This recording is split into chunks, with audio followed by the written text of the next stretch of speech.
चलो दोस्तों, शुरू करते हैं मनोचित्र कथा की लोटे में मोटा। अच्छी कहानी है दोस्तों, ध्यान से सुनना।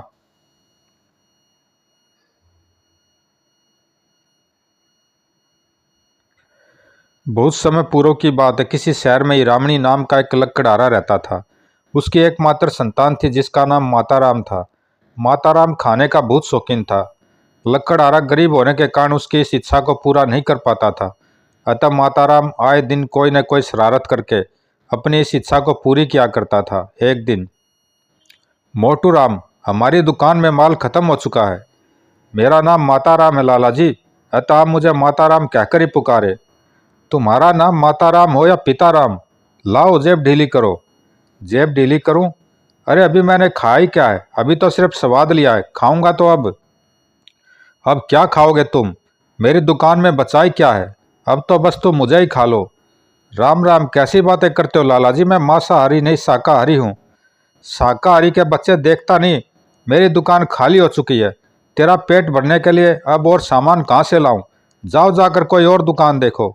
ओ हाँ, अब तो यही करना होगा, आखिर पेट तो भरना ही है, कहकर मोटू बिना पैसे दिए ही वहां से चल पड़ा। अरे अरे, जाता कहाँ है हाथी के बच्चे, कीमत क्या तेरा बाप देगा? देखो लाला, बाप तक मत जाना, वरना मुझे गुस्सा आ जाएगा, और अगर एक बार मुझे गुस्सा आ गया तो अपने माल की तरह तुम भी अपनी जगह पर नजर नहीं आओगे। उन दोनों को झगड़ते देख धीरे धीरे वहां भीड़ जमा होने लगी। समझ गया, राम का माल खा खा कर ही तूने यह हाथी जैसा शरीर पाल रखा है। बस आखिरी बार बता दे, तू मुझे पैसे देगा या नहीं? अरे लाला, जब आज तक किसी ने किसी का भी पैसा नहीं दिया तो तुम्हें क्या देगा? इसका लकड़हारा बाप खुद इससे परेशान है। बेचारा खून पसीना बहाकर जो कुछ पैसा कमाता है उसे यह हरामखोर खा पी कर उड़ा देता है, और जब बाप का माल खाकर भी इसका पेट नहीं भरता तो इसी तरह मुफ्त में लोगों के सिर पड़ जाता है। साला राम की तोड़ता है, तभी तो इसके जिस्म पर इतनी चर्बी चढ़ती चली जा रही है। लेकिन आज अगर इसने मेरे माल के दाम नहीं चुकाए तो मैं इसके जिस्म पर चढ़ी सारी चर्बी झाड़ कर रख दूंगा। यह दुकान मेरी है, इसके बाप की नहीं। देखो लाला, खाया है मैंने, मेरे बाप ने नहीं। अगर मेरे बाप तक पहुंचे तो मैं तुम्हारी गर्दन मरोड़ दूंगा। एक तो चोरी, ऊपर से सीना चोरी। भाइयों, देख क्या रहे हो? यह मोटा ऐसे नहीं मानेगा, मारो साले को। अगले ही पल तड़ाक धाड़ डिसुम। लेकिन मोटू पर जैसे उनके लात घुसों का कोई प्रभाव ही नहीं पड़ रहा था। तभी मोटू ने एक आदमी को पकड़कर सिर से ऊपर उठा लिया और उसे अन्य लोगों पर दे मारा। तुम सालों की बारी खत्म हो गई, अब मेरी बारी है, हाय मरा। फिर मोटू तुरंत दूसरे व्यक्ति की तरफ बढ़ा और उसे भी उठाकर भीड़ पर पटक दिया। उसकी यह हरकत देख भीड़ बुरी तरह डर गई। भागो, वरना यह हमारी हड्डी पसली तोड़ डालेगा, भागो। भीड़ को भागते देख मोटू चमनलाल की तरफ बढ़ा। नहीं नहीं, मैं, मेरी जान बख्श दो, मेरे बाप मुझे कुछ नहीं चाहिए। इस बार तो बख्श देता हूँ लाला, लेकिन फिर कभी मुझसे उलझने की कोशिश की तो चटनी बनाकर रख दूंगा, समझे, कहकर जैसे मोटू जाने के लिए आगे बढ़ा। तू क्या समझता है मैं तेरी गिदड़ भभकियों से डर जाऊंगा? मैं आज ही महाराज नेकी सिंह से तेरी शिकायत करूंगा। मोटू उसकी धमकी की परवाह न करते हुए बुरा सा मुंह बनाकर एक तरफ चल पड़ा। और थोड़ी देर बाद जैसे ही मोटू घर पहुंचा, लकड़हारा हीरामणी अपने बेटे मोटू को देखकर भड़क उठा। आ गया कमखत? हाँ बापू, बड़े जोरों की भूख लगी है। आज तुझे खाना नहीं मिलेगा, तूने मेरा जीना आराम कर रखा है। काम धंधा कुछ करता नहीं, बस जब देखो खाने के चक्कर में रहता है। आज तुम्हें क्या हो गया बापू? आज तक मैं तेरी हर जाति को नज़रअंदाज करता रहा, यही सोचकर कि तू मेरा बेटा है, मेरे बुढ़ापे का सहारा है। लोग तेरे बारे में जाने क्या क्या कहते हैं, और मैं खून का घूंट पीकर रह जाता हूँ। लोगों की बात छोड़ो बापू, वे सब मुझे खाता पीता देखकर जलते हैं। जलेंगे नहीं तो क्या करेंगे?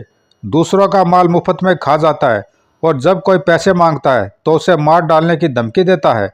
सुना आज तो चमन लाल की सारी जलेबियां खा गया। लाला ने जबरदस्ती खिला दी बापू, मैं क्या करता? अगर नहीं खाता तो बेचारा बुरा मान जाता। तुम नहीं जानते बापू, लाला ऐसी जलेबियां बनाता कि कोई कुत्ता भी न खाए। लेकिन तू तो कुत्ते से भी नीचे गिर गया। अरे कमखत, कहीं चला क्यों नहीं जाता? कम से कम तेरी वजह से मुझे रोज रोज नीचा तो नहीं देखना पड़ता। तू जैसे निकम्मे बेटे का होना न होना एक बराबर है। पिता की बात सुनकर मोटू का दिल भर आया।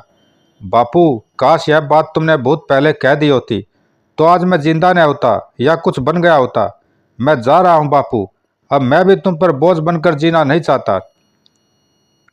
अब जिस दिन भी लौटूंगा कुछ बनकर ही लौटूंगा, वरना तुम्हें अपनी सूरत नहीं दिखाऊंगा।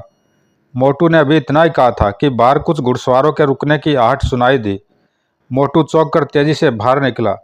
पकड़ लो इसे, इसी बदमाश ने मुझे लूटा था हुजूर। चमनलाल की बात सुनकर एक सैनिक आगे बढ़ा। क्या तुम्हारा ही नाम माताराम है? जी हुजूर। हम तुम्हें गिरफ्तार करने आए हैं। महाराज नेकी सिंह का हुक्म है, तुम्हें उनके दरबार में पेश किया जाए ताकि लाला चमनलाल को इंसाफ मिल सके। कहने के साथ ही सैनिक ने मोटू को बेड़ियां पहना दी। लक्कड़हारा हीरामणि जो घुड़सवारों की आवाज़ सुनकर बाहर निकल आया था, इस दृश्य को देख दौड़कर लाला चमनलाल के पैरों पर गिर पड़ा और पीड़ित स्वर में गिड़गिड़ा उठा। लाला जी, मेरे बच्चे को माफ़ कर दो। मैं दिन रात मेहनत करके तुम्हारे नुकसान की एक एक पाई चुका दूंगा। चमनलाल ने हीरामणि की नकल उतारी। पाई पाई चुका दूंगा हूँ? बड़ा आया, चल हट दूर। खाने को रोटी नहीं मिलती और मेरा हिसाब चुकाने आया है। जब राज सैनिक मोटू को लेकर चले गए तो हीरामणि दहाड़े मार मार कर रोने लगा। मेरे लाल, मैं पहले तुझे मना करता था कि शरारतें छोड़कर शराफत की जिंदगी जी, लेकिन तू मेरी बात को हंसी में उड़ा देता था। अब ले गए न पकड़कर राज सैनिक। अगर पहले ही मेरी बात मान जाता तो यह दिन तो न देखना पड़ता। हे भगवान, अब मैं क्या करूं? रक्षा करना मेरे बच्चे की प्रभु, रक्षा करना। उधर मोटू को मुजरिम के रूप में महाराज नेकी सिंह के सामने पेश किया गया। माताराम उर्फ मोटू राम, तुम्हारे खिलाफ लाला चमनलाल ने यह शिकायत की है कि तुमने चमनलाल की दुकान से जलेबियां खाई है और कीमत नहीं चुकाई। इसके अलावा तुमने चमनलाल का भरे बाजार में अपमान भी किया है। क्या यह सच है? हाँ, यह सच है महाराज। मैंने जलेबियां खाई थी क्योंकि यह आवाज़ दे देकर बुला रहा था और मैं उस समय भूखा था, अतः मैंने इसकी सड़ी हुई जलेबियां खा ली। सो आप ही बताइए महाराज, इसमें मेरा क्या कसूर है? तुम्हारा कसूर यह है कि तुमने जलेबियों की कीमत नहीं चुकाई। पर महाराज, जलेबियां खिलाने से पहले चमनलाल ने दाम देने की बात नहीं कही थी, और फिर जब मेरी जेब खाली थी तो मैं दाम कहाँ से चुकाता? अगर मेरे पास पैसे ही होते तो मैं इसकी सड़ी हुई जलेबियां भला क्यों खाता महाराज? मोटू, तुम बहुत चालाक मालूम होते हो, पर हमारे दरबार में तुम्हारी चालाकी नहीं चलेगी। दुकान पर माल मुफ्त में नहीं बटा करता। हमारी नज़र में तुम कसूरवार हो, अतः तुम्हें सज़ा ज़रूर मिलेगी। ठीक है महाराज, मैं आपका हुक्म कैसे टाल सकता हूँ? कुछ ही पल बाद महाराज ने अपना फैसला सुनाया। तुम्हें 3 दिन के अंदर अंदर चमनलाल के पैसे चुकाने होंगे। अगर तुमने ऐसा नहीं किया तो तुम्हें 3 माह के लिए कारावास में डाल दिया जाएगा। पर महाराज, मैं इतने कम समय में लाला का पैसा कैसे चुका पाऊंगा? शरीर से अच्छे खासे हो, मेहनत मजदूरी करो। मैं तो मेहनत मजदूरी करना चाहता हूँ महाराज, लेकिन कोई मुझे काम दे तब ना। यह झूठ बोलता है महाराज। सच तो यह है, इसे हरामखोरी की आदत पड़ गई है, इसलिए इससे कोई काम नहीं होता। क्या चमनलाल ठीक कहता है मोटू? नहीं महाराज, यह झूठ कह रहा है। अगर मेरी बात पर यकीन न हो तो लाला से कहिए कि यह मुझे अपनी दुकान पर काम दे दे। 2 वक्त के खाने के अलावा मेरा जो हिसाब निकले उसे यह अपनी जलेबियों के दाम की शक्ल में वसूल कर ले। तुम ठीक कहते हो। इस तरह से चमनलाल के पैसे भी चुक जाएंगे और तुम्हें काम भी मिल जाएगा। अतः आज से तुम चमनलाल की दुकान पर काम करोगे। महाराज की बात सुनकर चमनलाल घबरा गया। महाराज, यह तो सरासर अन्याय है। इस मोटे को मेरे सिर न मढ़िए। अभी मेरी दुकान में इतना काम ही कहाँ है? सुन लिया महाराज, जब चमनलाल ही मुझे अपनी दुकान में काम देने को तैयार नहीं है तो और कौन मुझे काम देगा? चमनलाल, तुम मोटू को अपनी दुकान में काम दोगे, यह हमारा हुक्म है। जो हुक्म महाराज। कोई चारा न देख चमनलाल मोटू को काम देने के लिए तैयार हो गया और मोटू के साथ दरबार से वापस लौट गया। राजा नेकी सिंह की एक सुंदर सी कन्या थी जिसका नाम चंदा था। कुछ दिन पूर्व अचानक चंदा में एक परिवर्तन आ गया था, जिसके कारण हर समय चहकने वाली चंदा उदास व खोई खोई सी रहने लगी थी। उसके इस परिवर्तन के कारण राजा रानी दोनों परेशान थे।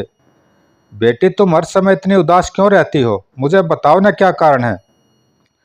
बहुत पूछने पर भी राजकुमारी चंदा ने महारानी पद्मा को कुछ नहीं बताया।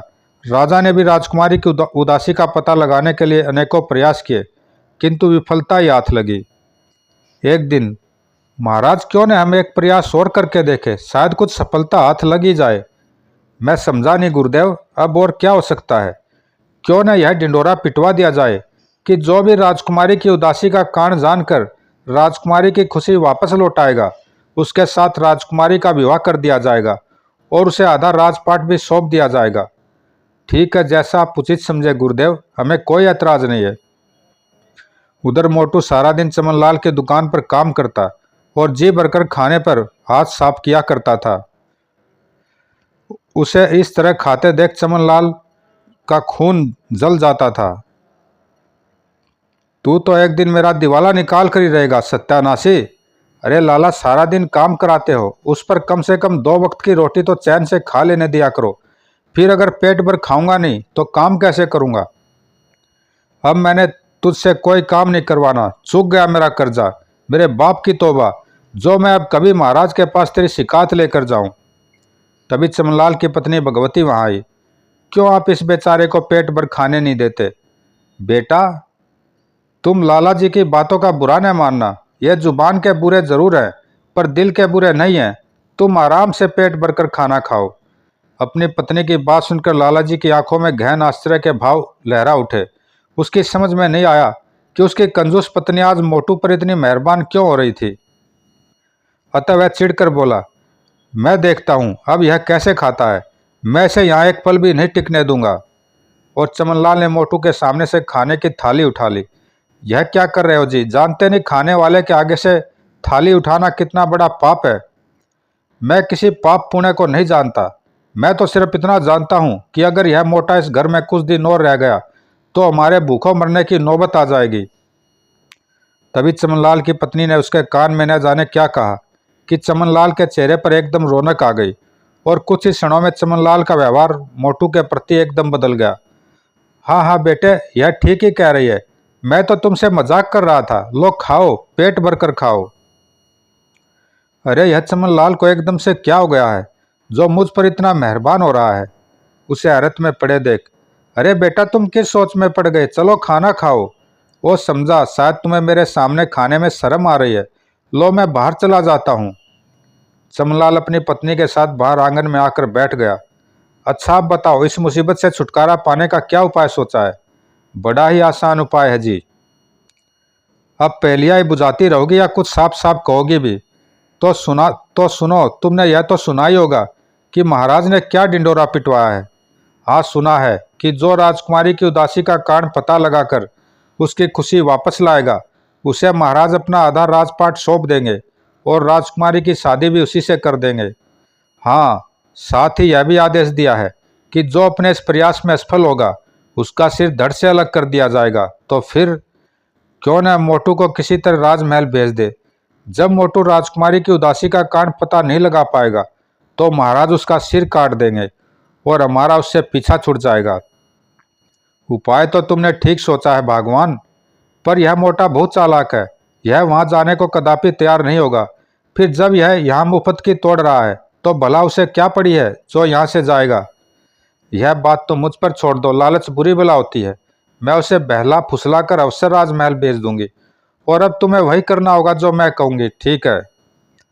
दूर दूर तक फैली पर्वतमालाओं के बीच बनी एक गुफा में एक लंबा दुबला पतला गंजा व एक टांग और एक हाथ से मोहताज शैतान तांत्रिक जिसका नाम कपाली था, शेर की खाल पर बैठा अपने सामने हवा में टंगी खोपड़ियों को अपनी सुर्ख आंखों से घूर रहा था।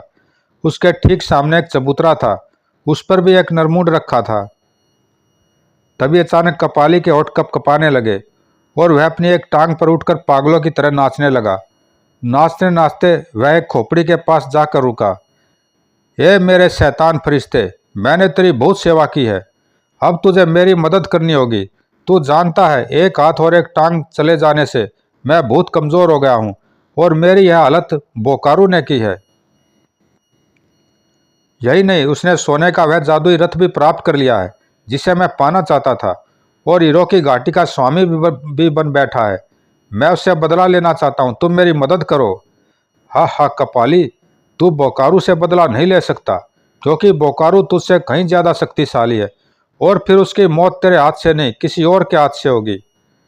तो मुझे बताए शैतान फरिश्ते कि वह आदमी कौन है जो बोकारू से मेरे अपमान और पराजय का बदला ले सकता है।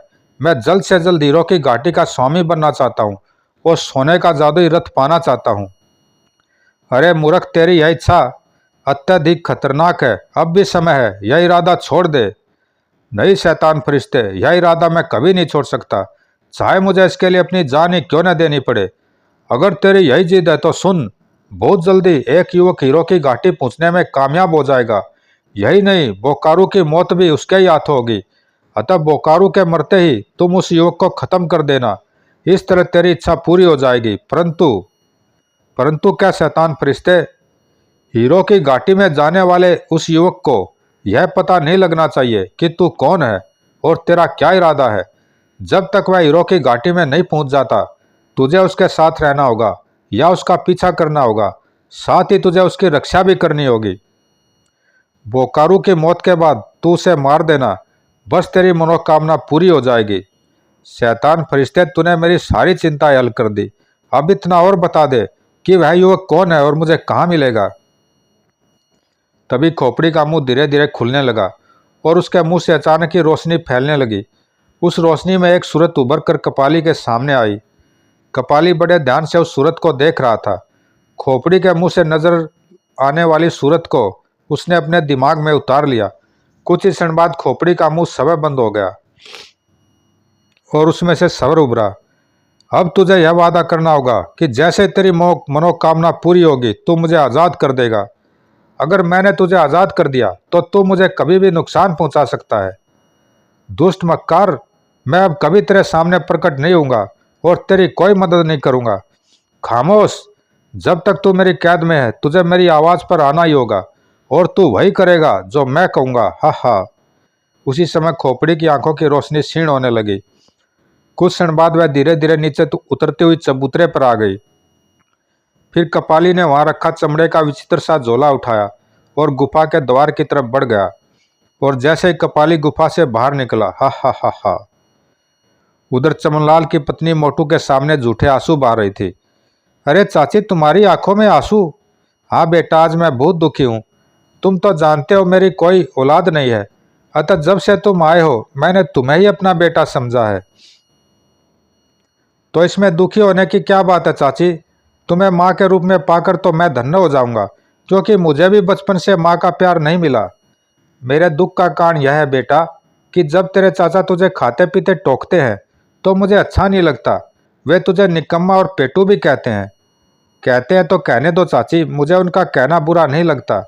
पर बेटे, मुझे तो बुरा लगता है।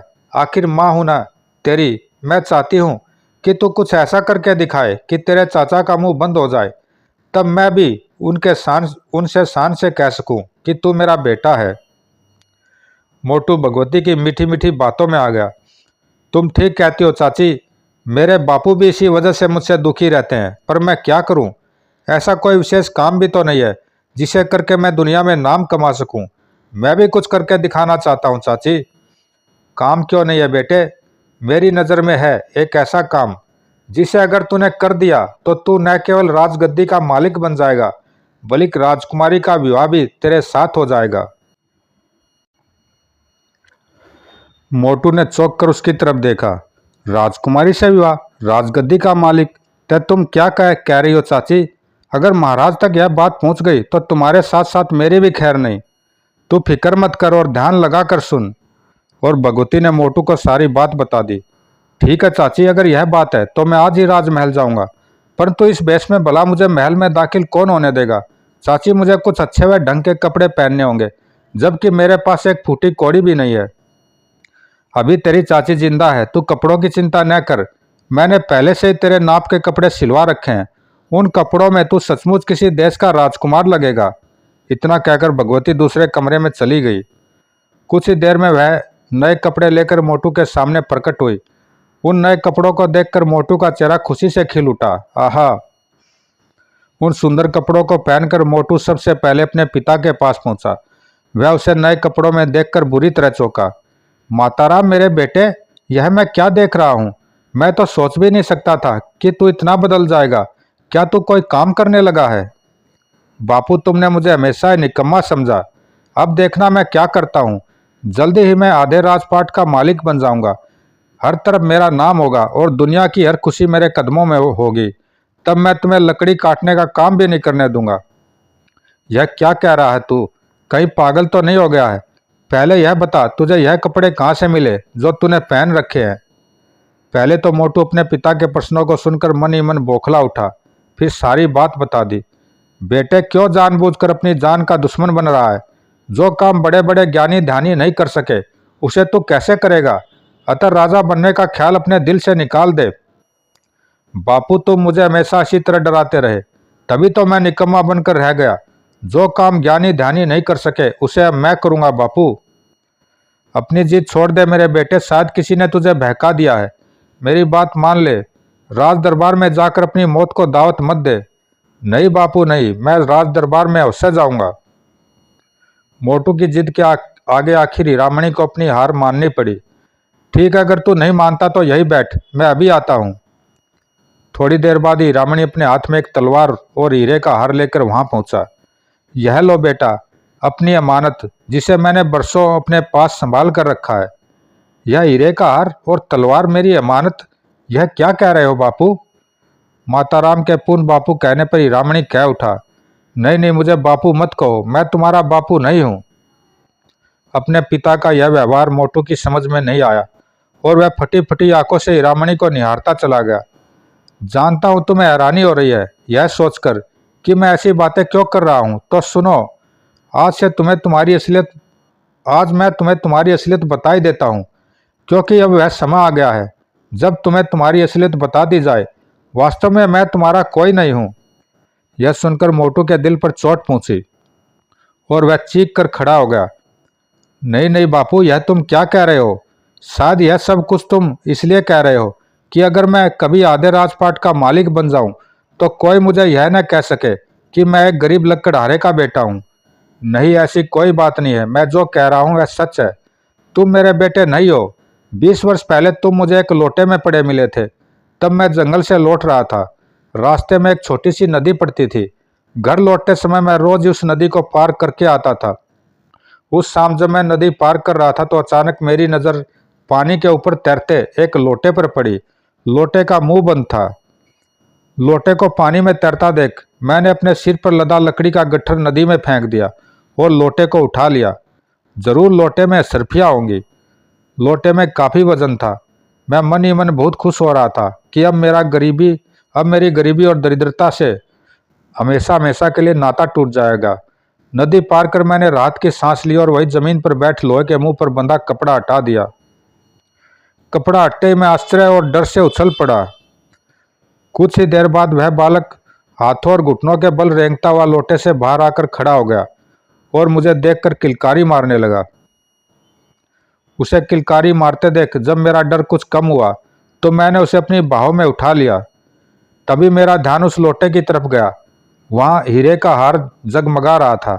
मैंने आगे बढ़कर वह हार भी उठा लिया। तभी, हीरामणि, यह बालक इंद्रपुरी के महाराज इंद्रसेन की अमानत है। इसे संभाल कर रखना। किसी को भी यह मालूम नहीं होना चाहिए कि इंद्रपुरी का भावी सम्राट तुम्हारे घर पल रहा है। लेकिन मैं बहुत गरीब हूँ। जब अपना ही पेट नहीं भर सकता तो इस बच्चे की परवरिश कैसे करूँगा? इनकार न करो हीरामणि, तुम्हारी आज की कुर्बानी तुम्हारे कल को सुनहरा बना देगी। 20 साल बाद जब यह बालक 21 वर्ष का हो जाए तो यह जहाँ जाना चाहे जाने देना। इसे रोकना नहीं। इसके जाते ही तुम्हारी गरीबी के दिन पलट जाएंगे। जाते समय हार के साथ साथ यह तलवार भी इसे दे देना। आवाज के साथ ही लोटे से एक तलवार प्रकट हुई और जैसे ही मैंने आगे बढ़कर वह तलवार उठाई, धड़ाम। मैं काफी देर तक वहां खड़ा उस स्थान को देखता रहा जो समतल हो चुका था। तुम मेरी गोद में थे। मोटू ध्यान से हीरामणि की बात सुन रहा था। वाह बापू, मुझ जैसा मोटा तुम्हें लोटे में मिला था। यह बात मेरी समझ में नहीं आती, लेकिन यह हार और तलवार तुम्हें सब समझा देंगे।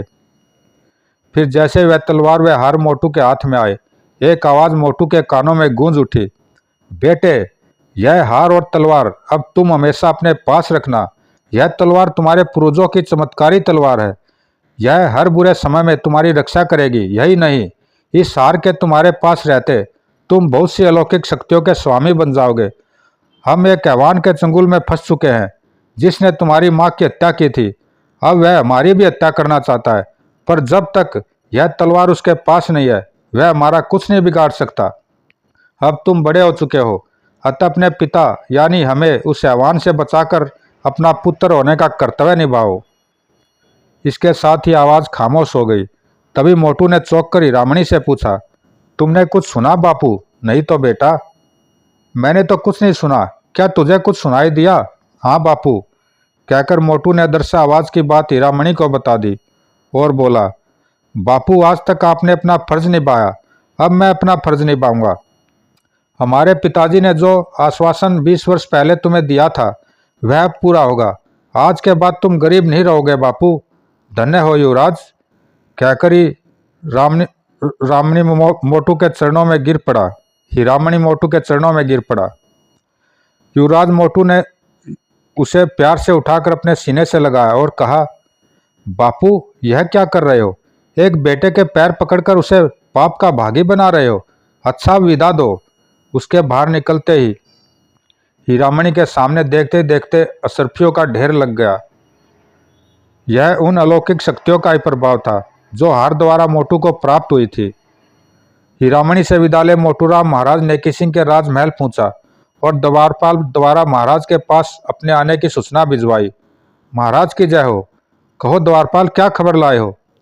महाराज, एक मोटा युवक राजकुमारी जी की उदासी का पता लगा लेने का दावा कर रहा है। अगर हुक्म हो तो उसे पेश करूं? बेशक, हम जानना चाहते हैं कि वह कौन युवक है जिसे अपनी मौत का भी डर नहीं। जो हुक्म महाराज, मैं अभी उसे दरबार में हाजिर करता हूँ। थोड़ी देर बाद महाराज, वह युवक हाजिर है जो राजकुमारी जी के दुख का निवारण कर उन्हें खुशी लौटाना चाहता है। महाराज नेकी सिंह ने एक दृष्टि उठाकर उस युवक को देखा तो वह उन्हें जाना पहचाना सा लगा और अचानक तभी उन्हें याद आया कि वह वही युवक था जो कुछ दिन पूर्व उनके दरबार में एक दोषी की हैसियत से पेश किया गया था।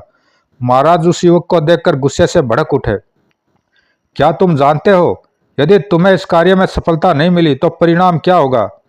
परिणाम की परवाह बुज़दिल किया करते हैं महाराज। बस आप इतना ध्यान रखें कि अगर मैं कामयाब रहा तो आपको अपना वजन निभाना होगा। ठीक है, तुम भी कोशिश करके देख लो। हम तुम्हें खुद राजकुमारी के कक्ष तक लेकर चलते हैं। महाराज उसी समय दरबार भंग करने की सूचना देकर सिंहासन से उठ खड़े हुए और महारानी पद्मा को साथ ले मोटू सहित राजकुमारी के कक्ष की ओर बढ़ गए। जल्दी ही, बेटी चंदा दरवाज़ा खोलो, दरवाज़ा खोलो बेटी। ठक ठक, हमें परेशान न कीजिए पिताजी। बेटी दरवाज़ा खोलो। आखिर कब तक तुम अपने आप पर जुल्म करती रहोगी? काश तुम हमारा दुख समझ पाती। हम तुम्हारी खुशी लौटाना चाहते हैं बेटी।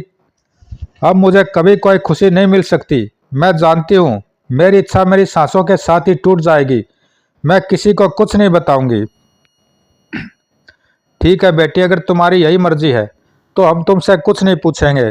बस एक बार दरवाज़ा खोल दो। हमारी आंखें तुम्हारी सूरत देखने को तरस गई हैं और तुम्हारी माँ ने तो रो रो कर अपना बुरा हाल कर लिया है। महाराज नेकी सिंह के दर्दयुक्त स्वर का राजकुमारी पर उचित प्रभाव पड़ा और उसने तुरंत दरवाज़ा खोल दिया। बेटी, माँ। मौका देखकर महाराज ने मोटू को अंदर जाने का इशारा किया।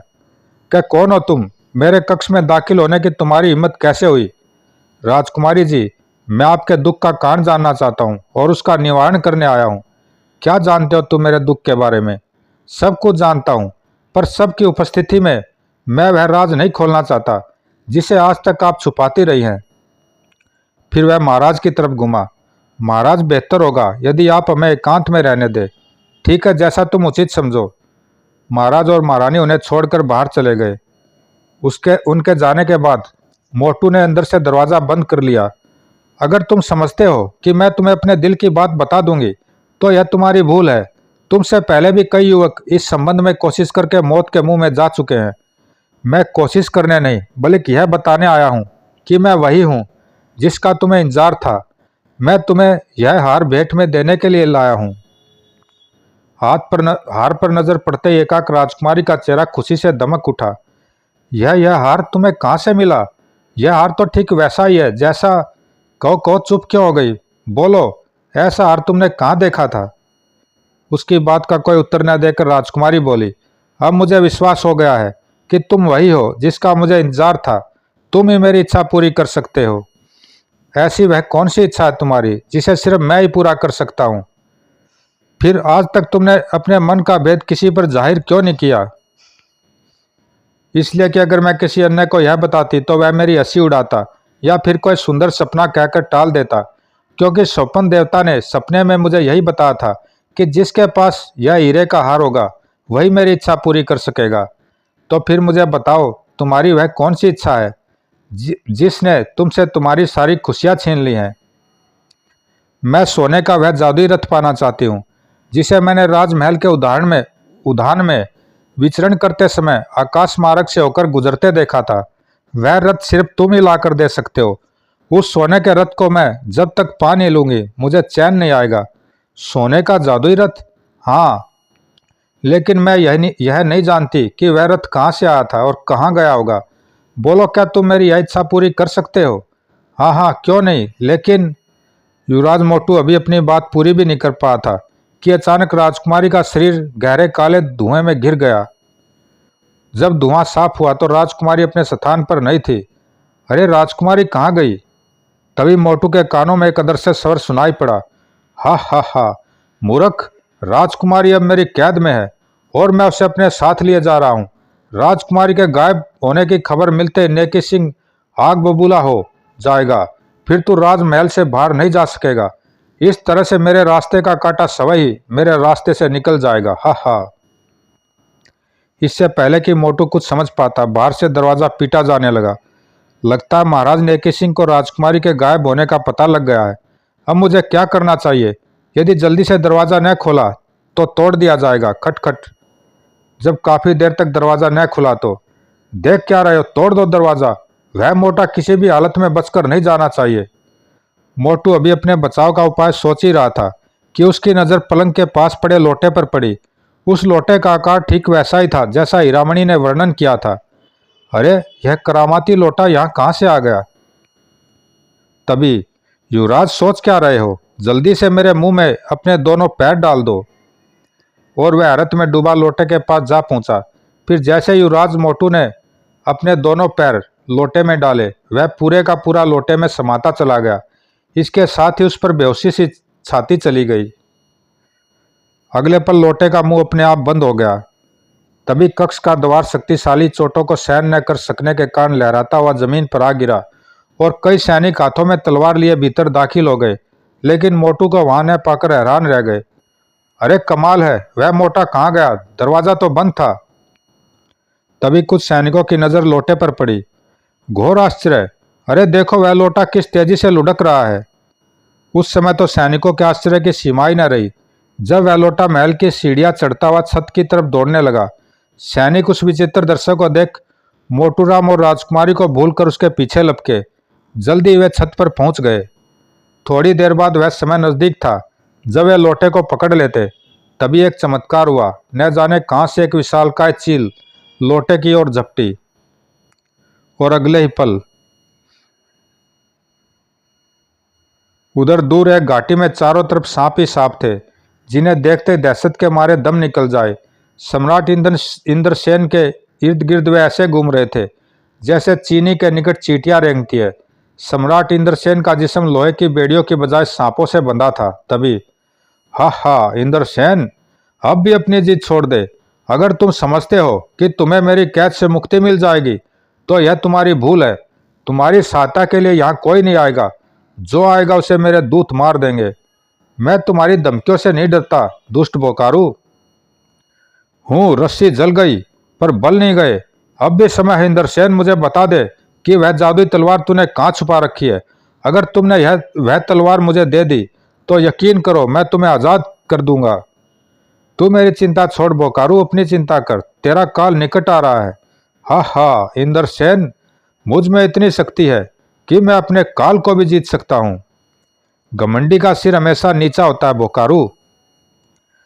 तुमने अभी मेरी शक्ति नहीं देखी है इंद्रसेन। मैं जानता हूं मेरी कैद में होने के बावजूद तुम अपनी आत्मिक शक्ति द्वारा बाहरी दुनिया में जा सकते हो, पर जिस बेटे की उम्मीद में तुमने 20 साल इस नरक में गुजार दिए हैं वह अब तुम्हारी कोई मदद नहीं कर सकता। यह देखो। कहकर बोकारू ने जैसे अपने हाथ में थमी हड्डी घुमाई, वहां तेज चमक पैदा हुई और इंद्रसेन ने रतनपुर की राजकुमारी को मूर्छित अवस्था में अपने सामने पड़े पाया। ओ राजकुमारी चंदा, राजकुमारी चंदा को मेरा एक दूत राजमहल से उठा कर ले आया है और रतनपुर के सैनिक तुम्हारे पुत्र चंद्रसेन के खून के प्यासे बन गए हैं। अब वह चंद्रसेन को मारकर ही दम लेंगे। इसलिए तुम अपने बेटे की जिंदगी चाहते हो तो बता दो वह तलवार कहाँ है। तुम खुद पता क्यों नहीं लगा लेते? उस तलवार को खोजने की ताकत मेरे दूतों में नहीं है, क्योंकि वह तलवार मेरे जादुई घेरे में नजर नहीं आती। हा हा, वह तलवार तुम्हें अब तभी नजर आएगी जब तुम्हारी मौत तुम्हारे सिर पर मंडरा रही होगी। मैं तुम्हें उस तलवार के बारे में कभी नहीं बताऊंगा। इंद्रसेन ने इतने जोर का कहका लगाया कि तांत्रिक बोकारू क्रोध के कारण जल भून गया। अगले पल वह किसी जानवर की तरह इंद्रसेन पर टूट पड़ा और बुरी तरह उसका शरीर नोचने लगा। इंद्रसेन लहूलुहान हो उठे और शीघ्र ही उन्हें बेहोशी ने आ घेरा, जबकि बोकारू राजकुमारी के मूर्छित शरीर को उठाकर अदृश्य हो गया। इसका अगला पार्ट है दोस्तों, एक शैतान दूसरा हैवान, वो भी सुनाएंगे। इसे ज़रूर लाइक सब्सक्राइब करना, कमेंट में बताना कैसी लगी। धन्यवाद दोस्तों।